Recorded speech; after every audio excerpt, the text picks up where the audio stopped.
When Jim Brown was a guest on the Ed Sullivan Show in 1964, he told Ed that he would have brought his wife Sue with him to join him on the show, but he had forgotten about her. I wonder if he had a habit of doing that, forgetting his wife, because when he was accused of throwing a longtime female companion off of his apartment balcony in Hollywood, California, his wife was at home with their children in Cleveland, Ohio, over 2,000 miles away.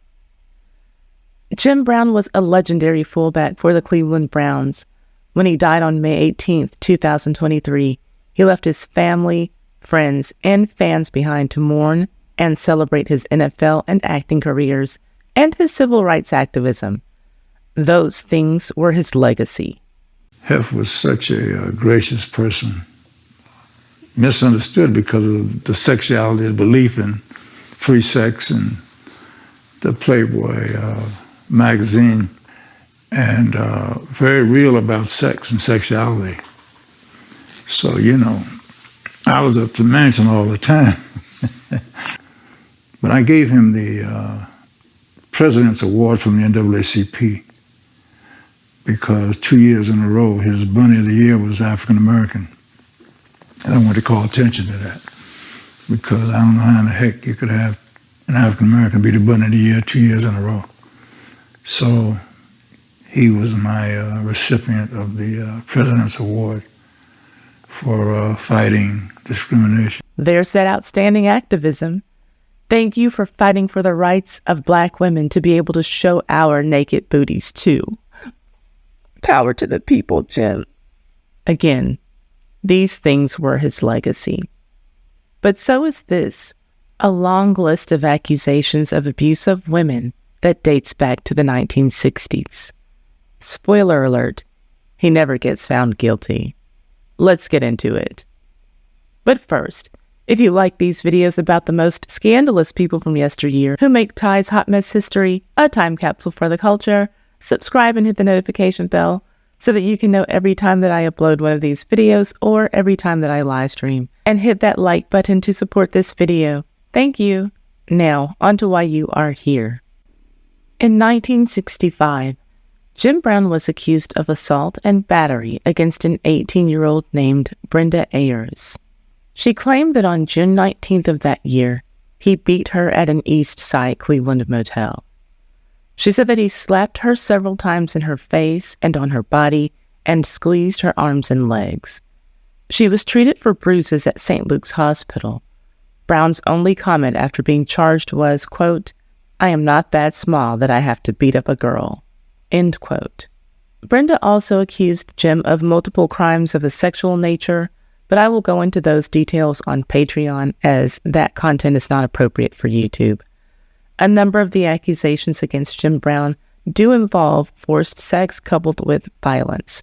I will cover the assault and battery accusations in this video. Everything regarding his sex crime accusations, Playboy Mansion accusations, and his orgy parties, which he freely discussed, will be covered in my Patreon video.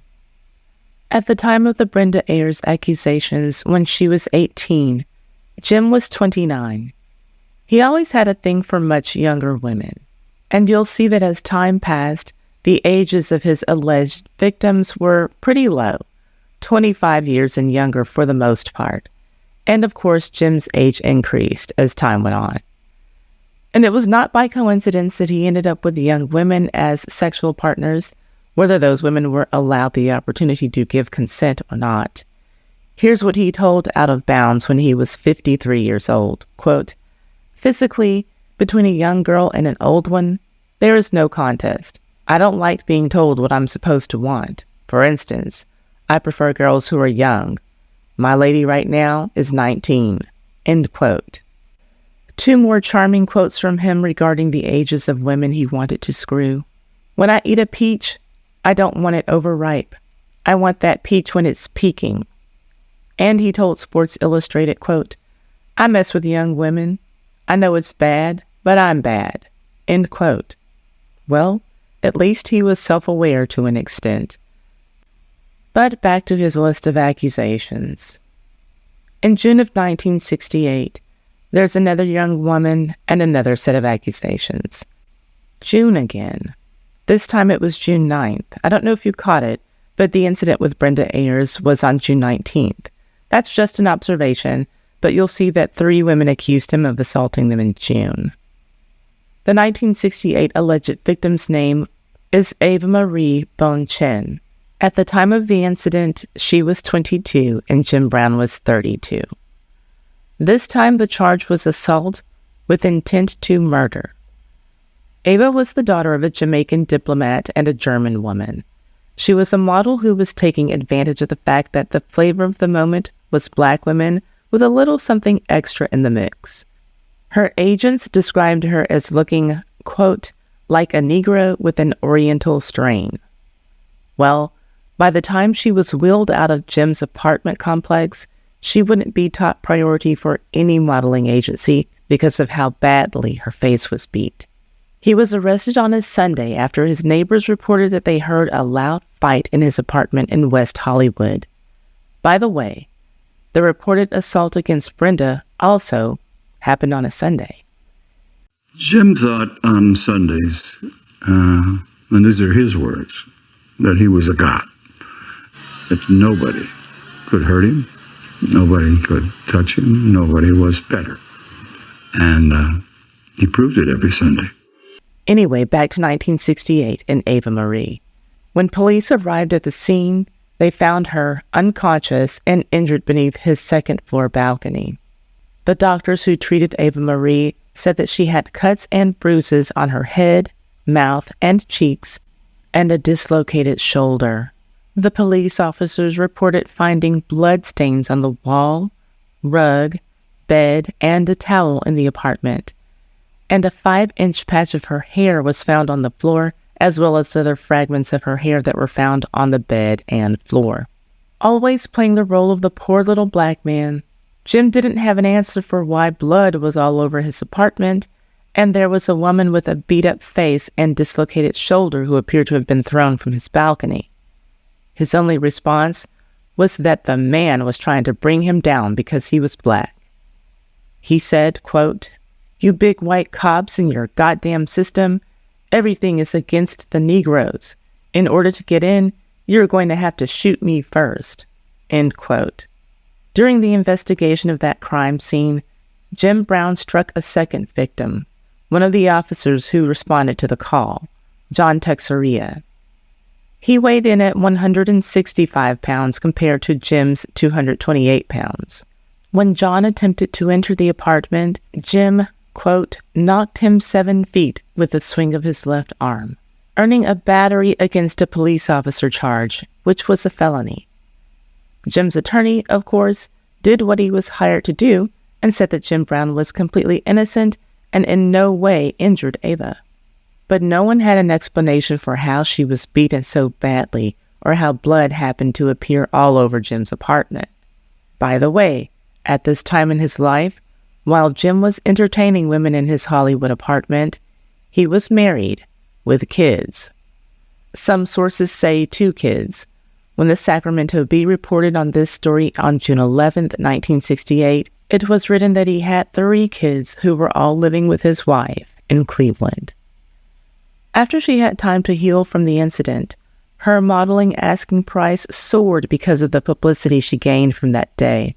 In the entertainment industry, she went from being called Ava China, the name that she was using to play up that exotic persona, to being called Jim's Girl. She didn't like being called Jim's Girl. She went on to tell Jet magazine the following year, in 1969, that she fell on her own when Jim went to open the door for the police. Even she never explained all of the blood in his apartment and the cuts on her face and her missing hair. Well, 30 years later, it seemed that Ava Marie realized that she sold her soul for chump change. Yeah, her modeling price soared for a moment. Then nobody cared about her when she got older, as is the case for most models. But when she sat down to be interviewed in Spike Lee's documentary, Jim Brown, All-American, while she pointed at the cuts that were still on her body, she angrily said, quote, "He pushed me. He slammed me. I was young, good-looking, a person who loved life. Why would I jump?" End quote. You go to certain links in this film to show that the old story about him and the woman being tossed out the second floor, I guess it was, Eva Bonchen. didn't happen the way it was assumed at the time. No, that's not true, Charlie. What we do is, number one, there are only two What's people. not true? What you just said. You're saying it No. didn't happen the way... No, here's what I'm saying. Okay. The only two people in the room were Jim Brown and Eva Bonchen. Jim has his story. It took us 4 or 5 months to track this lady down. We found her in Munich, Germany, sent a crew there, filmed her. So we cut back and forth her version of what happened and his version. And we leave it up to the audience to decide What do you think happened? It looks bad. She says he came towards her, and next thing she knew, she was in the hospital. Jim says she was trying to help him out so the cops wouldn't, when the cops were coming in, so she was trying to climb down the balcony and fell. Come on. Doesn't look good. Doesn't look good. You think she was thrown out? It looks Come on. that way. It looks that way. Yeah. Yeah. Now, one crime that he was found guilty of and penalized for was connected to Ava Marie Bonchen. Crybaby, race-baiting shenanigans aside, Jim Brown would never pay for any of his crimes against women. It was his assault of the police officer who responded to Ava Marie's crime scene for which Jim would ultimately pay a whopping $300 fine after he entered a plea of no contest. The judge gave him a choice of either 60 days in jail or paying the fine. And apparently on that day, America's judicial system wasn't racist, according to the revered civil rights activist.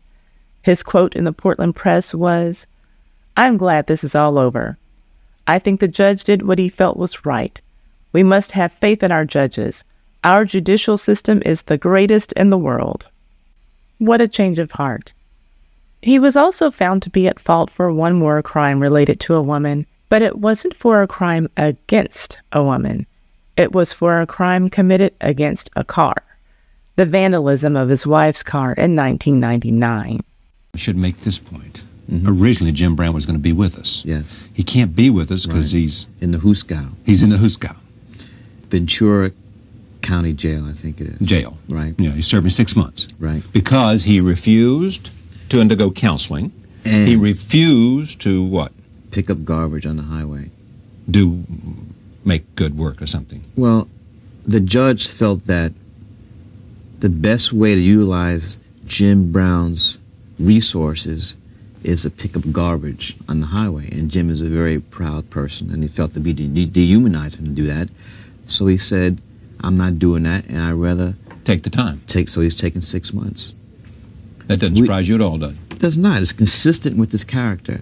The reason why he's in jail, which we have the end of the film, his new wife, Monique, they had a fight, Yeah. and he took a shovel to her car and broke the windshield. Now, why would he do that?